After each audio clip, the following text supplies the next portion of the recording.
Assalamualaikum warahmatullahi wabarakatuh.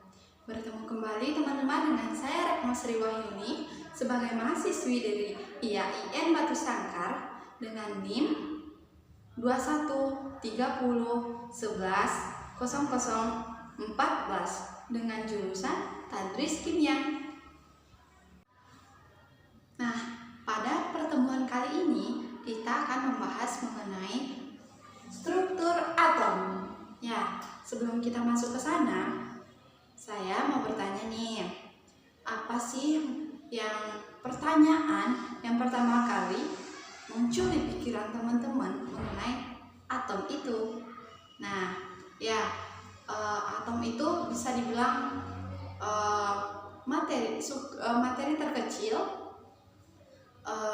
yang nggak bisa dibagi-bagi lagi, dan ada juga loh yang bilang atom itu seperti kacang atom.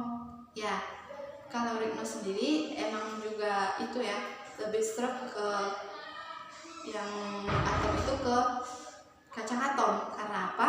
Ya, karena di dalam kacang atom itu terdapat biji kacang itu yang kalau bisa diartikan itu sebagai intinya ya teman-teman, dan bagian kulit pembungkusnya yang warna putih itu sebagai kulitnya teman-teman. Langsung saja kita masuk kepada poin yang pertama, yaitu perkembangan model atom. Ya, yang pertama kita masuk ke yang Demokritus. Demokritus ini menjelaskan bahwa atom adalah bagian terkecil yang tidak bisa dibagi lagi. Dan ditambahkan oleh teori atom Dalton yang mengatakan bahwa atom adalah bagian terkecil dari suatu materi yang tidak bisa dibagi lagi. Yang kedua, Dalton menjelaskan bahwa atom-atom yang memiliki unsur yang sama akan memiliki massa dan sifat yang sama. Dan yang ketiga adalah atom dapat bergabung membentuk molekul. Yang keempat adalah reaksi kimia hanya penataan ulang atom-atom yang bereaksi. Atau teori ini lebih dikenal juga dengan teori bola kejal, teman-teman. Nah, teori atom Dalton ini ternyata juga memiliki kelemahan, teman-teman. Apa saja itu? Nah, ini dia. Ya, di teori atom Dalton ini memiliki kelemahan yang pertama, yaitu tidak dapat menjelaskan sifat listrik materi. Yang kedua adalah ditemukannya elektron-elektron yang mengagalkan pernyataan bahwa atom itu adalah bagian terkecil yang tidak bisa dibagi-bagi lagi. Yang kedua yaitu menurut J.J. Thomson. Ya, menurut J.J. Thomson ini menyatakan bahwa atom adalah bola yang bermuatan positif dan di dalamnya tersebar elektron-elektron yang bermuatan negatif. Nah, teori ini diibaratkan seperti roti kismis, teman-teman. Nah, pada teori atom J.J. Thomson ini memiliki kelemahan, yaitu tidak menjelaskan susunan elektron-elektron pada atom. Nah, teman-teman, ingat ya, J.J. Thomson itu adalah penemu elektron. Nah, yang keempat yaitu menurut Rutherford. Dia mengatakan bahwa atom adalah terdiri dari inti atom yang mengandung proton yang bermuatan positif dan elektron yang bermuatan negatif yang mengelilingi inti pada orbitnya atau kulitnya. Ya, kelemahan dari teori Rutherford ini adalah tidak bisa menjelaskan kenapa elektron itu tidak tertarik ke inti atom. Nah, dan ingat teman-teman, Rutherford ini adalah penemu dari inti atom. Ya, Rutherford ini adalah penemu inti atom dengan melalui percobaan penembakan lempeng emas oleh partikel alfa. Nah, yang selanjutnya yaitu teori atom menurut Niels Bohr. Ya, dia mengatakan bahwa elektron bergerak mengelilingi inti tanpa bilangan energi karena dia bergerak pada lintasan-lintasan yang tetap. Yang kedua yaitu dia menyatakan bahwa jika berpindah ke kulit yang lebih kecil disertai dengan pelepasan. Dan sebaliknya teman-teman, kalau dia berpindah ke kulit yang lebih besar maka dia akan disertai dengan penyerapan energi. Ketiga yaitu elektron hanya diperbolehkan bergerak pada lintasan yang diperbolehkan. Nah teman-teman, ternyata atom dari Niels Bohr ini juga memiliki kekurangan, yaitu tidak berhasil menjelaskan spektrum atom berelektron banyak teman-teman. Yang kedua yaitu tidak dapat menjelaskan efek Zeeman. Yang ketiga yaitu tidak menjelaskan adanya garis-garis halus pada spektrum atom halogen. Kelemahan dari model atom Niels Bohr ini adalah yang pertama yaitu tidak berhasil menjelaskan spektrum atom berelektron banyak. Yang kedua yaitu tidak dapat menjelaskan efek Zeeman. Yang ketiga yaitu tidak menjelaskan adanya garis-garis halus pada spektrum atom hidrogen. Nah, masuk saja ke materi selanjutnya yaitu teori atom mekanika kuantum atau disebut juga dengan teori atom modern teman-teman. Maka inilah teori atom yang kita gunakan untuk saat ini. Nah, untuk teori atom mekanika kuantum ini juga dijelaskan oleh 3 ilmuwan ya teman-teman. Yang pertama yaitu Louis de Broglie yang mengatakan bahwa cahaya dapat berperilaku sebagai materi dan energi, atau biasa juga disebut dengan dualisme sifat cahaya.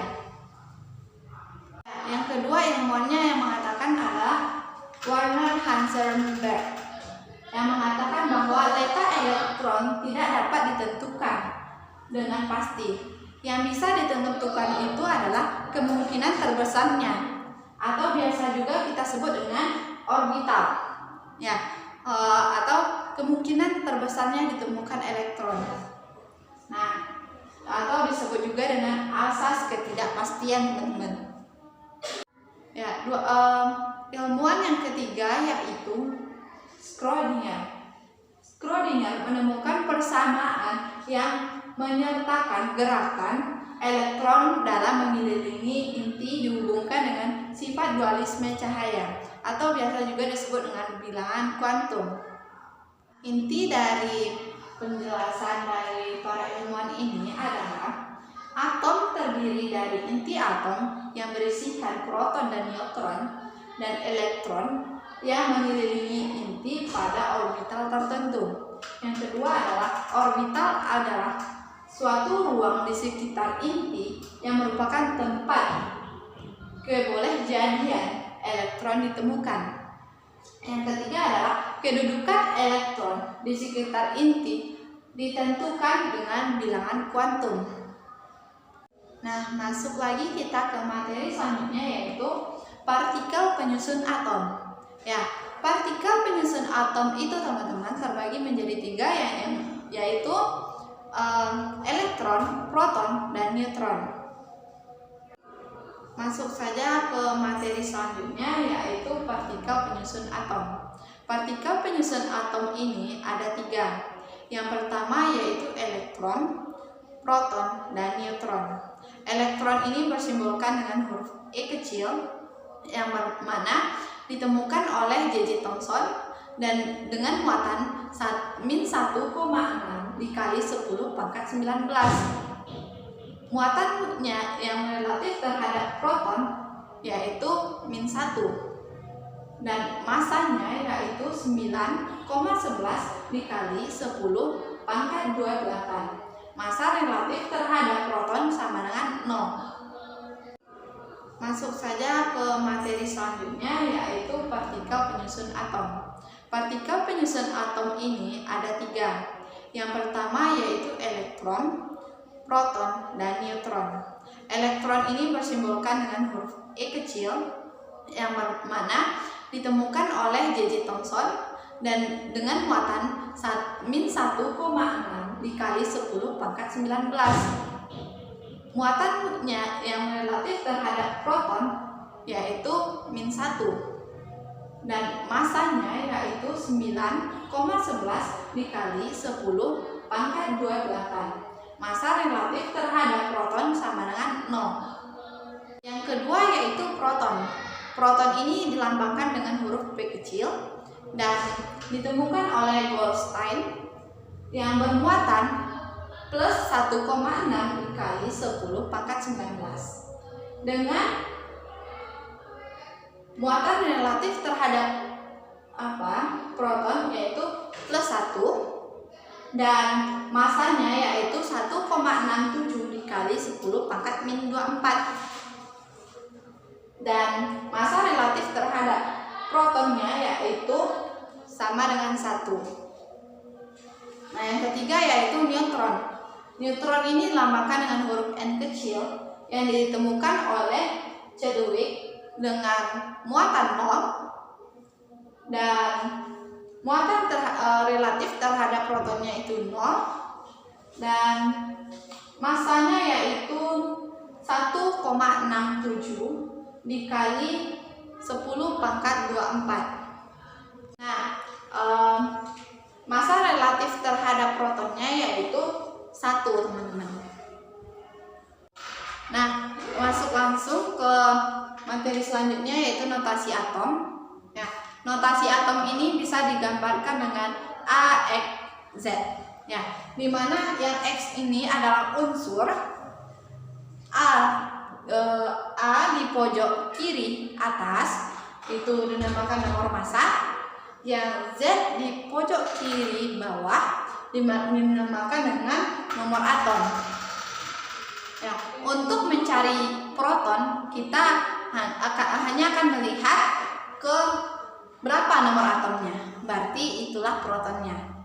Yang selanjutnya yaitu untuk mencari elektron kita harus mengetahui dua hal yaitu yang pertama yaitu untuk mencari elektron yang hanya untuk unsur. Kalau dia hanya untuk unsur saja ya, tidak bermuatan, maka dia sama dengan nomor atom. Nah, kalau dia bermuatan seperti ini ya, atau disebut juga dengan yang ionnya, maka apabila dia bermuatan positif, berarti nomor atomnya dikurang muatan.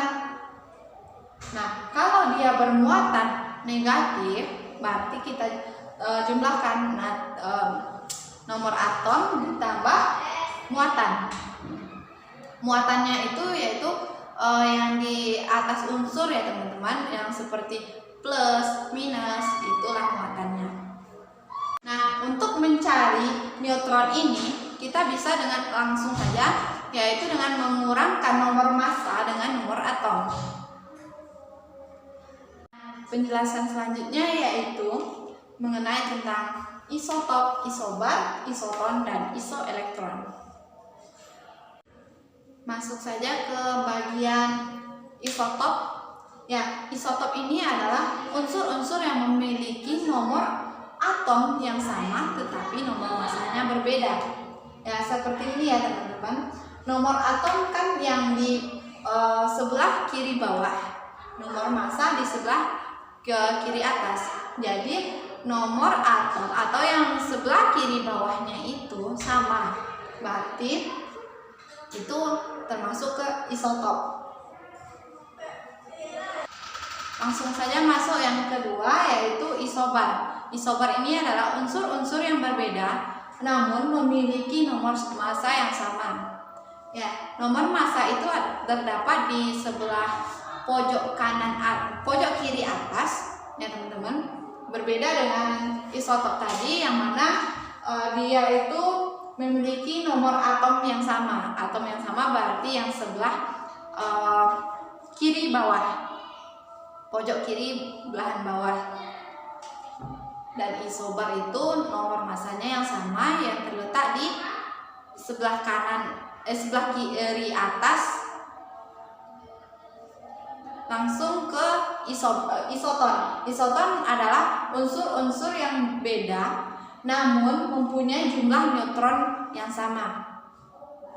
Neutron itu kan nomor massa dikurang nomor atom, teman-teman. Jadi kita kurangkan bagian kiri atas sama kiri bawah, kan hasilnya sama dengan unsur yang berbeda, maka itu disebut dengan isoton. Yang selanjutnya yaitu isoelektron. Isoelektron ini adalah atom-atom dari unsur yang berbeda yang memiliki jumlah elektron yang sama. Ya, cara mencari elektron tadi akan ada dua, teman-teman. Yang satu bermuatan, yang satu enggak kan? Berarti kalau yang bermuatan itu dia sama dengan nomor atom elektronnya itu. Kalau yang tidak, apabila dia bermuatan negatif, maka kita tambahkan nomor atomnya ditambah muatan. Kalau dia bermuatan positif, maka berarti itu nomor atomnya dikurangkan dengan muatan. Nah, teman-teman, sekian penjelasan saya untuk materi struktur atom kali ini, dan terima kasih. See you di next video. Assalamualaikum warahmatullahi wabarakatuh.